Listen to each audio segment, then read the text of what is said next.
Con el doctor Miguel Don Gil analizamos el escenario complejo que vivimos, geopolítico, y hablamos de las diferencias entre el primer gobierno del presidente Donald Trump y el actual. Miguel. Pues nos quedaba solo una cosa por decir del primer gobierno y ya saltamos al segundo.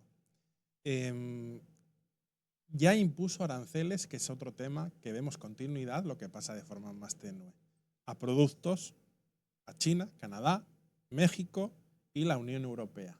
Por tanto, con el repaso que hemos hecho en el primer segmento y el que estamos haciendo ahora, estamos viendo cómo lo que está haciendo ahora será más fuerte, pero ya lo estaba o iniciando o ya lo estaba anunciando en ese primer mandato. Y bueno, lo que sí es cierto que a nivel bélico tuvo una etapa pacífica Estados Unidos. Estabilidad con Rusia, acercamiento histórico a Corea del Norte, ahí están las fotografías de cómo Sí, ¿verdad? cruzan ambos la frontera entre unas Corea del Norte fotografías y del muy Sur, impresionantes. y también cierta estabilidad con China. Entonces, a nivel bélico, que es una de las cosas que el gobierno de Trump más vende, de que fue la presidencia más pacífica a nivel general.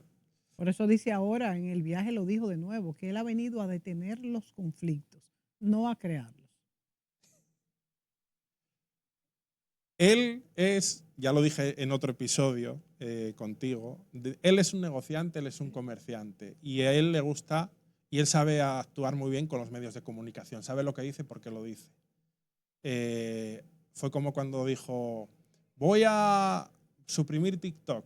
Sí. Y lo suprimió, pero enseguida dijo, bueno, ahora lo dio de alta otra vez, pero que tenían que llegar a un acuerdo, ¿no? Sí. Las condiciones. Esto es muy mediático, porque eso no hacía falta hacerlo. Claro. Podía haber avisado que había que llegar a una negociación, pero no hacer esto tan visual de lo corto y a las 12 horas lo pongo otra vez. Un ejemplo de eso. Yo dije, muy buen ejemplo, que ahí sí que yo de momento me estoy confundiendo, salvo que en algún momento él pretenda parar. Yo pensé que el tema de la migración, de estas expulsiones, ya más vamos a decirlo, en masa o gente que estuviese indocumentada, sacarla del país, que lo iba a hacer 1 o 2 semanas y luego lo iba a detener y decir hay que negociar, regularizar, etc. De momento no lo ha hecho, se ha mantenido. Es que tú sabes qué pasa, Miguel, que esa fue una oferta muy fuerte que él hizo. Y yo creo que el estadounidense votó por Trump para parar esas migraciones ilegales, porque consideraban al americano de clase media baja. Se vendió, no sé si sea cierto, que le estaban quitando sus fuentes de trabajo. Y lo mismo pasa con lo de los aranceles. Y hay que tener en cuenta que la gente que vota a Trump, hay un porcentaje muy interesante que son propios emigrantes que están regularmente, que trabajan, se esfuerzan y consideran que aquellos emigrantes que no están de forma regular es contraproducente para ellos mismos. O sea, que Trump no es que sea votado solo por americanos, descendientes anglosajones, ricos, sí, no, está votado por hispanoamericanos. Yo diría que la masa de Trump es clase media y clase, o sea, no es la clase alta, ni los intelectuales menos. Entonces, en este nuevo periodo que se abre ahora, en 2025, ¿qué es lo que tenemos con Trump? Un Trump renovado, en el sentido de que tiene mucho apoyo, a pesar de tener un proceso judicial, fue reelegido presidente. Una de sus promesas de campaña, porque él hace promesas y las tiende a cumplir, además hace eso de firmar los decretos y enseñarlos en cámara, que parece eso que está anunciando autos en una feria de... La verdad es que eso al principio nos chocaba muchísimo. Dijo que iba a indultar a todos los que hubiesen participado en el asalto al Capitolio. Y lo firmó y el decreto está en vigor, o sea que los exculpó a todos. Sí. Son ese tipo de cosas, pero bueno, él lo prometió y le votaron por ello. Claro. Bueno, y vemos esas cosas interesantes. Hay quien dice también que el hecho de haber sobrevivido a ese atentado, que también, porque él, sin posicionarse en qué rama él es creyente, Sí, él es él es cristiano. él es creyente, o Cómo por lo menos también eso le dio vende. más fuerzas el decir, bueno, si yo he podido sobrevivir, ya nada puede conmigo, tengo que... Y luego es un hombre, a ver, no digo que en retirada porque piense que se va a morir ya, pero es un hombre que tiene la vida hecha, multimillonario, que está en la política Por deporte. casi por deporte. No digo yo que luego se haya podido beneficiar de la política, pero bueno, por deporte más bien, porque de dinero tiene un montón y tiene ya una edad que bueno, está más de salida que de entrada. Entonces yo entiendo que él va a hacer lo que considere. Sí que está dando bandazos, ¿no? Que eso vamos a hablar luego, Sí. que si hay una estrategia detrás de eso, porque es difícil pillarle un poco la línea, de repente dice una cosa y luego hace la contraria, pero eso lo vamos a comentar. Lo cierto es que, como yo dije, los norteamericanos estaban cansados de esa línea débil, un poco tenue de Estados Unidos y dijeron, Trump, Y muy permisiva, una línea muy muy permisiva, permisiva, que también hay que decir que estaba acabando con la sociedad, porque también hay que ver que en Estados Unidos los atentados, tanto por los mismos norteamericanos como por inmigrantes, se permite todo, el derecho del criminal a veces vale más que el del propio ciudadano, y la gente está cansada de esto, cosa que se estaba extendiendo en el mundo también, y por eso es que han surgido estos presidentes y estas personalidades tan fuertes como respuesta a esa realidad. uh-huh. Es un tema muy delicado, porque esos Muy problemas delicado. que tiene Estados Unidos lo tienen, Sí. o en Europa está presente, la socialdemocracia y tal. Y siempre hay veces, o en el caso de España, lo digo por propio conocimiento, hay veces que se entiende que las leyes parece que velan más por el derecho Sí. del agresor Ujú. que de la persona que recibe la Sí. agresión. Pero al final, analizando la ley lo que pretende es ser justa en todos los casos Claro, y lo que pasa, brindarle unos derechos a la persona acusada para que tenga unos mínimos derechos. lo que pasa también es que todo esto surge de otra realidad, de que se utilizaban estas acusaciones para culpar a inocentes. Entonces, de aquí es muy difícil esa línea divisoria, pero de que es cierto que en algunos casos parecería que los delincuentes tienen más derechos que el ciudadano que es agredido, eso es cierto. Ahora, de que se ha pues culpado a muchas personas inocentes también de cosas que no cometieron, también, pero entonces es aquí el problema. Es una línea muy delicada, porque si uno dice, bien, en determinados casos hay que favorecer, vamos a decir, que el acusado tenga menos derechos, vamos a decirlo así. Sí. Pero ¿quién legisla eso y cómo Claro, se hace eso? claro. ¿Y quién lo Es que es muy juzga? delicado, porque si ya pasas la línea de que no hay derechos, Claro. si no hay derechos, entonces ¿quién va a tomar la decisión Ujú. de dictar culpable uno a otro? Sin el derecho volvemos a un estado de De sociedad caos. semisalvaje, ¿no? Claro, O de caos, caos. caos. O en aras de justificar que es por un interés nacional tomar medidas sin un veto democrático. Es muy delicado. Como ha Podemos pasado. acabar Claro. en, en otras épocas, ¿no? Y en otro tipo de gobiernos. Entonces es muy delicado. Yo no sabría ponerse el límite. Tienen que ser juristas y ver hasta qué punto se pueden, o las penas, ajustar, etcétera, cómo se regula eso. Eso a lo mejor sería un jurista, Ujú. pero es muy delicado quitar derechos, porque los derechos están para velar por las personas. Y han respondido a un cúmulo histórico Claro. de hechos, pero es que es algo que hay que estudiarlo, porque ninguna de las dos cosas son ideales. Luego hay otra cosa que hay que indicar y a nivel internacional es importante. Los organismos internacionales antes parecían tener más peso Ujú. en las decisiones que tomaban o intervenían para mediar. Yo creo que después de la Segunda Guerra Mundial hubo la conciencia de que había que crear organismos Y internacionales fuertes, funcionaron durante un pero yo tiempo. para mí que se ha olvidado el terror o el temor a los grandes conflictos y las organizaciones internacionales tienen un perfil más diplomático, no quererse mojar, pero si no hacen su trabajo, Y hay yo creo que no lo problemas están que... haciendo, ¿eh? ¿eh? Yo creo que no lo están haciendo. cuando hay una crisis humanitaria en cualquier continente, tienen que estar presentes y no pueden dejar a que sean los propios vecinos del lugar los que solucionen todo. O de lo contrario, que no existan estas organizaciones internacionales que se supone que están para la defensa de los derechos de la humanidad. De hecho, Trump las ha criticado mucho, no solamente las humanitarias, sino a todas estas organizaciones como la propia OTAN.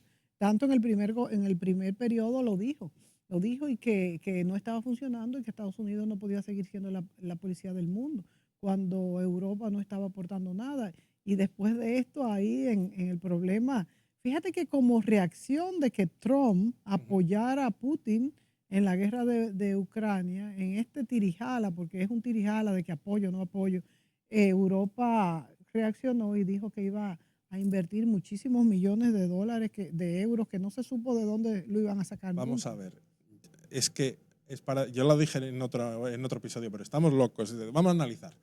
Yo entiendo a Trump, es decir, si yo soy el que estoy pagando la guerra, porque le estoy dando el dinero a Ucrania, Claro, por mi bolsillo, claro. yo te corto, y lo hizo, ya, Sí, te y lo quito los hizo, fondos. claro.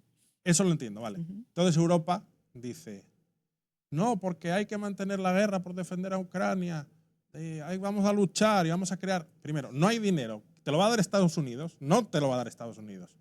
Los propios socios lo pueden dar, ahora mismo no, porque Ahora mismo no no, es sin una gran embargo, dijeron economía, que sí. no es una gran economía Europa. Sí. Y luego, si esa guerra se libra, ¿dónde se va a librar?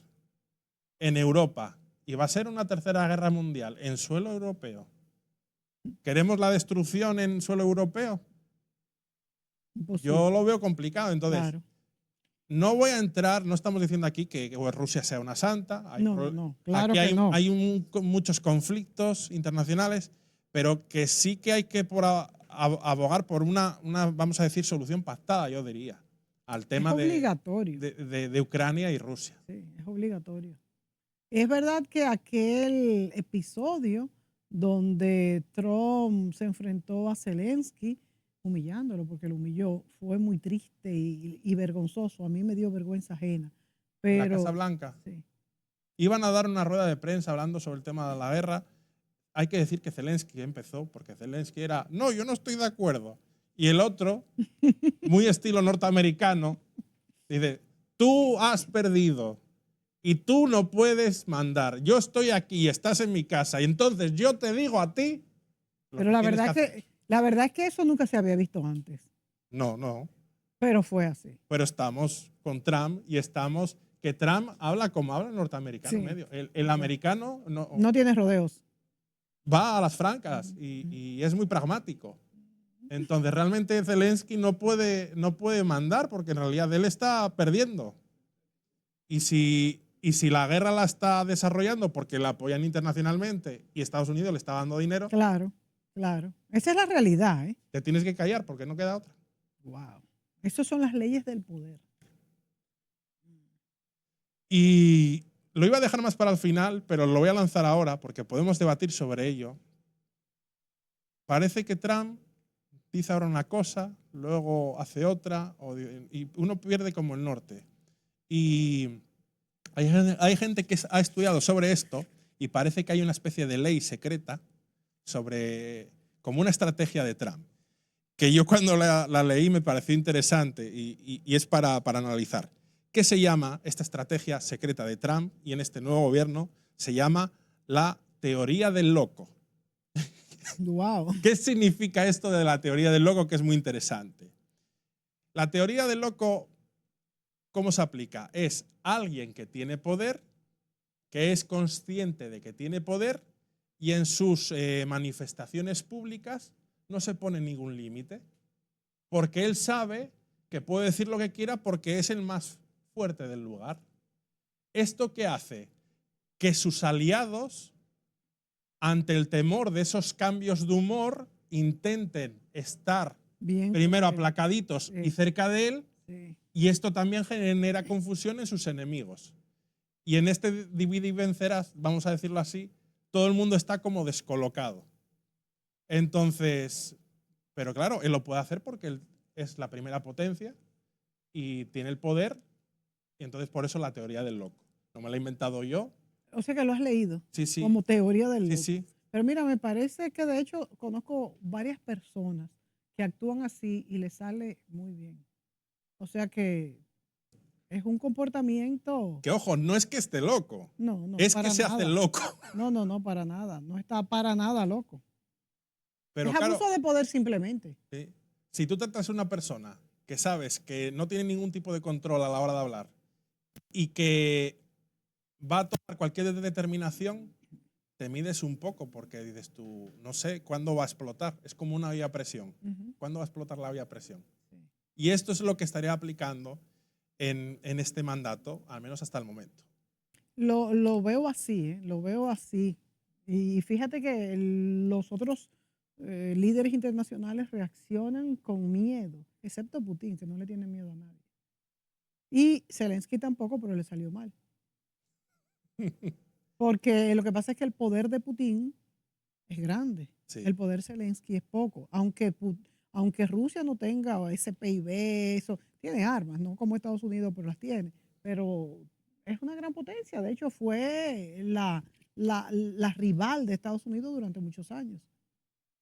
Aunque Ahora la ahora, geopolítica está cambiando. claro, Ya no ahora es es China. solo, ya no es solo Estados Unidos y Rusia. No, Tenemos China, tenemos que nadie habla, pero la la India, India claro, claro. es un gigante en despegue, Y un una gigante en superpoblación, silencio. claro, porque nadie ha prestado atención a ella. Pero conforme se desarrolla, es una gran población como China y Y tendrá tiene mucho sentido. mucha gente inteligente, muchos genios, la India.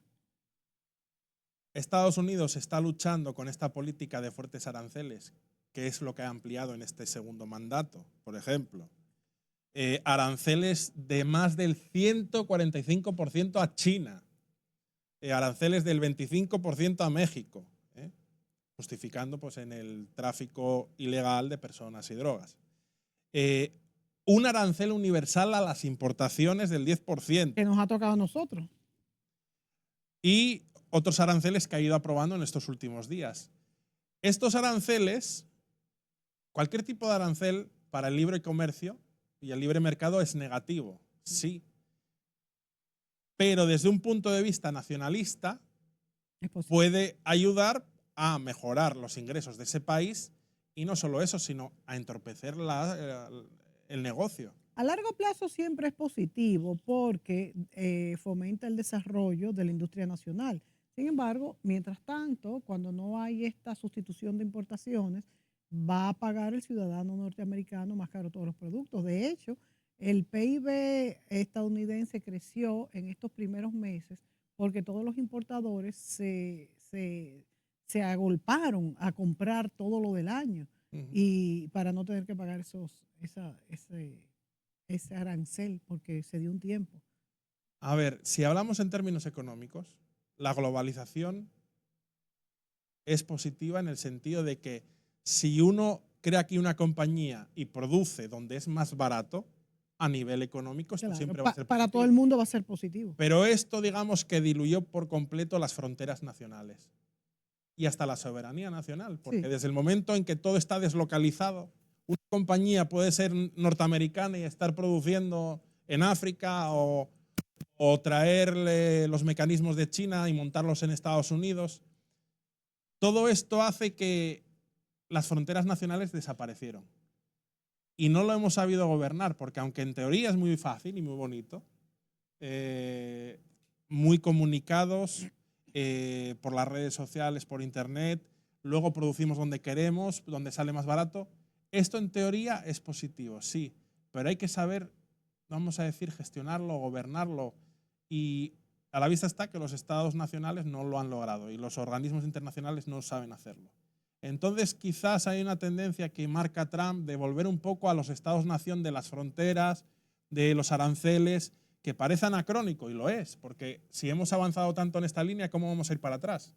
Pero lo cierto es que está habiendo problemas. ¿Cómo se controlan las migraciones? Es muy complejo. es muy Y complejo. nadie está dando una Y solución. no solamente esto, sino que no solamente en Estados Unidos, sino Europa está sumamente afectada con este problema de las migraciones. Europa. España, Francia, Bélgica, todos estos países, Hungría, y por eso es que nacen estos gobernantes antiinmigrantes. Entonces, Son poblaciones muy distintas, Miguel, que nunca, fíjate, bueno, mira los problemas ahora en Cachemira entre la India y Pakistán, y es precisamente porque son religiones que no pueden mezclarse, el hinduismo y los musulmanes. Y todo eso pasa aquí con los haitianos. Es un idioma distinto, una religión distinta, una cultura distinta, y da trabajo, pues ese, que no pasa, por ejemplo, entre España y los dominicanos, porque son hijos de la misma cultura. Es distinto. Mismo idioma, unas tradiciones en origen similares. Sí. El tema es, a ver, el trato entre culturas es positivo, el intercambio entre culturas. Cualquier persona que emigra, como yo he emigrado y estoy aquí muy contento y feliz y me encanta estar siempre que puedo, es positivo. Pero sí que es cierto que a nivel de los problemas que surgen, porque siempre puede haber tráfico, siempre puede haber ilegalidades, gente que hace malas cosas, ¿cómo vamos a decir controlar eso? Ese es el problema. Porque la buena gente, Siempre el que hace bien. trabaja, Siempre hace sea de la bien. nacionalidad que sea, hace bien donde esté. Sí. El problema es ese pequeño porcentaje que hace las cosas mal, a nivel internacional, siempre rendijas por las que te escapas. O el tráfico de drogas o el lavado de dinero, son rendijas. Entonces, el problema es que eso es lo que hay que solucionar. Sí. Porque al final el que emigra regularmente y hace las cosas bien y trabaja en el país en el que está. Pero yo no veo visos de solución a estos problemas. Porque fíjate que se ha abogado mucho por estas soluciones, porque como tú muy bien dices y todos entendemos, la migración es algo natural que siempre se ha dado y de hecho América se formó de migrantes. Pero estos problemas que estamos viendo últimamente, bueno, hace años, pero más agudizados en los últimos, no veo la forma de solución, porque son poblaciones que no se mezclan. 4 minutos nos quedan, Miguel.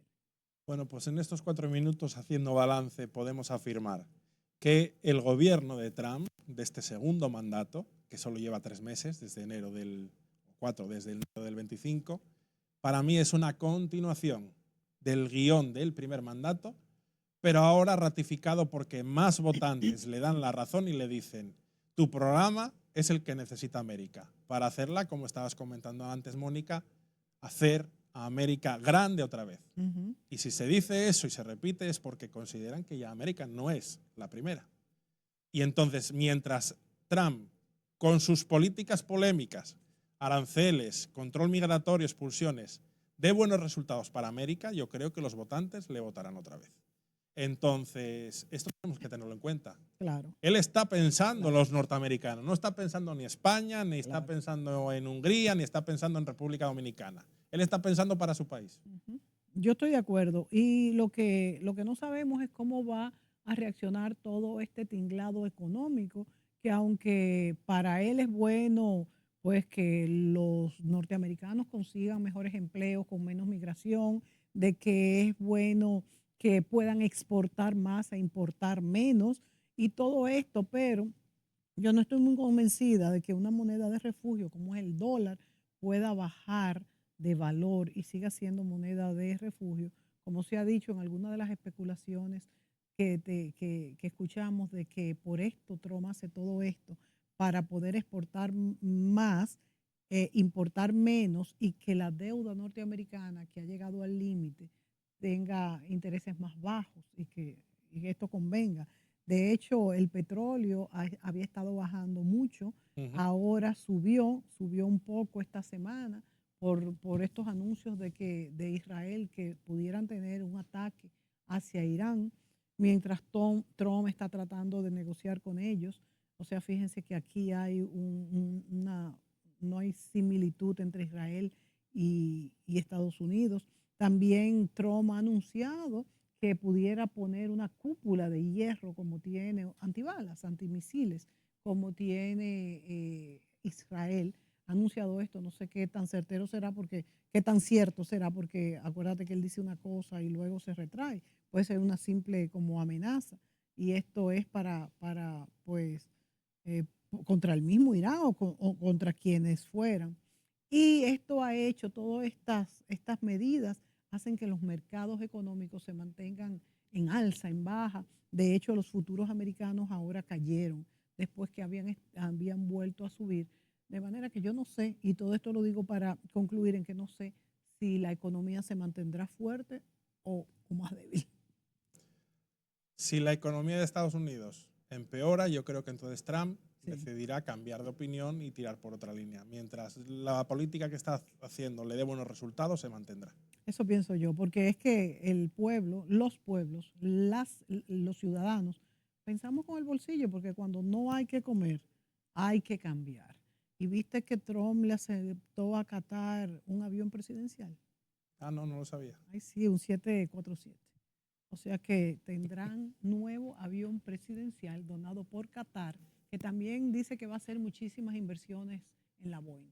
Vamos a ver qué pasa, Miguel. Es un escenario muy interesante y los que vivimos somos privilegiados de poder ver todas estas negociaciones y todo este tinglado. Vamos a ver en qué para la cosa. Gracias, Miguel. Bienvenido a tu otra tierra, República Dominicana, Santo Domingo. Placer. Saludamos desde aquí a todos nuestros amigos que nos ven. Hasta la próxima.